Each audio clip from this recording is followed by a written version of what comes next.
So மடப்புறத்தில் அந்த காவலர்கள் அஜித்குமார் அடித்து கொண்ட அந்த வழக்கில் வந்துட்டு இப்போ அந்த டிரைவர் ராமச்சந்திரன் அவர்களையும் கைது பண்ணியிருக்காங்க. அவர் தான் அப்ரூவராக எடுத்தாங்க. அப்புறம் எதுக்கு சார் இப்போ கைது பண்ணியிருக்காங்க சிபிஐ? அப்ரூவர் ஆகிறேன்னு சொன்னால் ஆகணும்ல, ஆகலைன்னா? பென்னிக்ஸ் ஜெயராஜ் கொலை வழக்கில் கைது செய்யப்பட்டவர்கள் ஒரே ஒரு நாள் கூட சிறையிலிருந்து வெளியே வரவில்லை. ஜெயிலே செத்து போயிட்டார் ஒருத்தர். ஒரு நாள் கூட பெயில் கிடையாது. மற்றவங்களுக்கெல்லாம் பெயில் விட்டுருவாங்க கோர்ட்டு. மற்ற கொலை வழக்கில் 2 கொலை செஞ்சவங்கெல்லாம் வெளில வருவாங்க. மோசமான க்ரைமில் இருக்கிறவங்களாம் கூட வெளில வந்துடுவாங்க. ஒரு வருஷம் ஆச்சுன்னா சரி, ஒரு வருஷமாக இருக்கான் போய் தொலை. இந்த ஆம்ஸ்டாங் கேஸில் வந்துட்டாங்களா 3 பேர் விட்டுருவாங்க. ஆனால் இந்த லாக்அப் டெத்து கேஸில் எல்லாம், என்கவுண்டர் கேஸில் எல்லாம் உள்ளே போகிறவங்க வெளியிலே வரமாட்டாங்க தம்பி, ரைட்டா? அஜித்குமார் வழக்கில் கைது செய்யப்பட்டிருக்கக்கூடிய அந்த 4 பேர் தீர்ப்பு வரும் வரை வெளியே வரப்போவதில்லை. கோர்ட்டு கருணையே காட்டாது. ஓகே, இது ஒரு புறம். இந்த ராமச்சந்திரன் என்பவர் ஓட்டுநர். அவரை தமிழக காவல்துறையும் கைது செய்யவில்லை, சிபிஐயும் கைது செய்யவில்லை. சார்ஜ் ஷீட்டை அவர்கள் மீது போட்டு விட்டார்கள் என்பதை நம்ம பார்த்தோம். ஸோ இந்த அப்ரூவராக எடுக்கலான்னா ராமச்சந்திரனை தான் அப்ரூவராக எடுக்க வேண்டும். ராமச்சந்திரனுக்கு தான் ரோல் கம்மி. டிரைவர் இன்னொன்று, அவர் ஆக்சுவலி அடிக்கலை, வண்டியில் ஓட்டிட்டு வந்ததோடு சரி வெயிட் பண்ணிகிட்ருக்கார். சிபிஐ ஏன் ப்ரொஃபஷனல் ஏஜென்சின்னு சொல்கிறேன், எப்படி வேலை செய்யுன்றதை நீங்களும் தெரிஞ்சுக்கங்க. ஸோ இந்த ராமச்சந்திரனை கூப்பிட்டு விசாரிச்சிருப்பாங்க. என்னப்பா சொல்லு, என்ன நடந்ததுன்னு சொல்லு, நீ அப்ரூவர் ஆகிடு, ஒன்று ஸ்டேட் விட்னஸாக எடுத்துக்கிறோம். ஏன்னா அப்ரூவர் ஆனால் இந்த வழக்குக்கு வலு சேர்க்கும். வழக்கு நீதிமன்றத்தில் நிரூபிப்பது எளிது.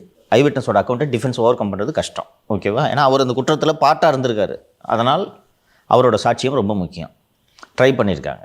அவர் அப்ரூவர் ஆகிறேன்ட்டு தான் முதலில் சொல்லி கொண்டிருந்தார். அதற்கு பிறகு இதில் உயரதிகாரிகள் சம்மந்தப்பட்டிருக்கிறார்கள் அல்லவா? அஜித்குமாரை அடித்து கொன்ற ஸ்பெஷல் டீம் யாருடைய கமாண்டின் கீழே வேலை செஞ்சுக்கிட்டு இருக்கு அப்படின்னு பார்த்தீங்கன்னா டிஎஸ்பி சண்முக சுந்தரம்.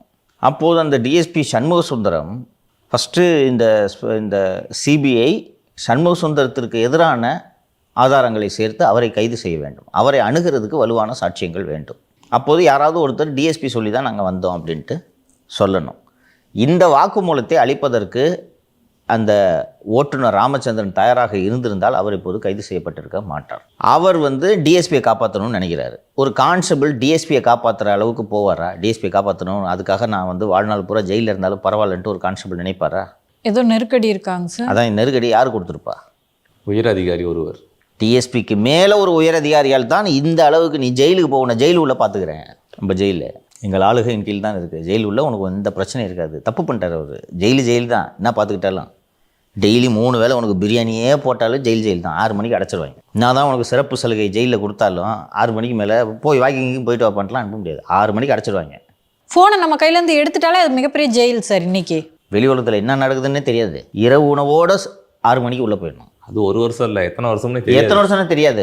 மற்ற கேஸ்னா கூட ரைட்டு, நீங்கள் சொன்னது ரொம்ப முக்கியமான பாயிண்ட். மற்ற கேஸ்னா கூட சரியா 1 மாதத்தில் ஜாமீனில் வந்துடலாங்க அப்படின்னா கூட சரி, ஓகே அப்படின்னு மேனேஜ் பண்ணலாம். கண்ணு தூரம் வரைக்கும் ஜாமீனே இல்லை. அப்படி இருக்கும்போது அந்த சண்முக சுந்தரம் டிஎஸ்பி அவரே ஒரு 3-4 வருஷத்தில் ரிட்டையர் ஆகிடுவார். அந்த டிஎஸ்பி சொன்னதுக்காக கான்ஸ்டபிள் நான் வாழ்நாள் பூரா ஜெயிலில் இருக்கேன்னு சொல்லுவார். இன்னொன்று சண்முக சுந்தரத்தால் ஜெயில் உள்ள ஒன்று பார்த்துக்க முடியுமா மதுரை ஜெயிலில்?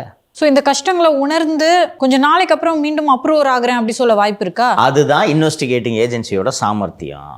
இப்போ உள்ளே போயிட்டாரா, போனவனே ஏற்கனவே 3 மாதமாக இருக்கவங்க கூட இருக்காங்களா, அப்போ அவர்களோட பேசுவாரா? ஐயோ இவங்கள இந்த கதிக்கு இருக்கிறாங்களே, இதான் ஜெயிலு போல இருக்குது. இப்போ அவங்களுக்கு வெளியில் வர வாய்ப்பே இல்லை, ஆனால் உங்களுக்கு வாய்ப்பு இருக்குது. அப்போ உங்கள் ஃபேமிலியில் பார்ப்பாங்க, சொல்லுவாங்களா உனக்கு எதுக்கு அந்த அதிகாரியை காப்பாற்றுற? இப்போ கூட உன்னை அப்ரூவர் எடுத்துக்கிறேன்னு தான் ஏன் சொல்கிறாங்க. அப்போவும் இல்லை நான் அப்ரூவராக மாற மாட்டேன், நான் உயர் அதிகாரியை காப்பாற்றி தீர்வேன்னு சொல்லுவாரா? இந்த நேரத்தில் குடும்பத்தை பார்க்கணும்னு தோணுமா, இல்லை அவரை காப்பாற்றணுமா? இன்னும் 3-4 மாதம் தான் ஜெயிலில் பார்த்துக்க முடியும் ஒன்று. அப்புறம் ஆட்சி காலம் ரொம்ப குறுகிய நாட்கள். அதுக்குதாம்மா சொல்கிறேன், ஆட்சியே போயிடுது. போன பிறகு ஜெயிலில் உன்னை யார் பார்த்துக்குவா? பாளையங்கோட்டைக்கு அனுப்புங்க, இங்கே எதுக்கு உட்காந்துருக்கான்னு சொன்னால் என்ன பண்ணுவீங்க? ரைட்டா? இப்படித்தான் எடுப்பார்கள். அப்படி எடுக்கும்போது அப்ரூவரை கண்டிப்பாக மாறுவார் இந்த ராமச்சந்திரன். இன்றைக்கி ஏதோ இவங்க கொலைகளே பண்ணி போடுவாங்க போல இருக்குது. நம்மள வெளியில் எடுத்தால் ஆளையே காலி பண்ணிடுவாங்க, எதுக்கு பயந்துக்கிட்டு, எதுக்கு பிரச்சனை என்று அவர் நம்ம ஜெயிலுக்கு போனாலும் போகிறேன் சார், அப்ரூவலெல்லாம் மாற மாட்டேன் என்று ராமச்சந்திரன் முடிவெடுத்திருக்கலாம். நிச்சயமாக அவர் மனது மாறும். அவர் மனது மாறி என்ன நடந்துச்சுன்றதை சொல்லும்போது அடுத்து சண்முக சுந்தரத்தை சிபிஐ டீம் கைது செய்யும். நான் ஏற்கனவே சார்ஜ் ஷீட்டு போட்டப்போ இதோட முடிஞ்சு போச்சுன்னுலாம் சிலர் நினைத்திருப்பார்கள். என்ன வெறும் 5 கான்ஸ்டபிளோட முடிச்சிட்டாங்க போல இருக்கு கேஸை. இல்லைங்க, இன்வெஸ்டிகேஷன் தொடருதுன்னு சொன்னேன்னா இப்போ என் கைது பண்ணியிருக்காங்க தெரியுதா?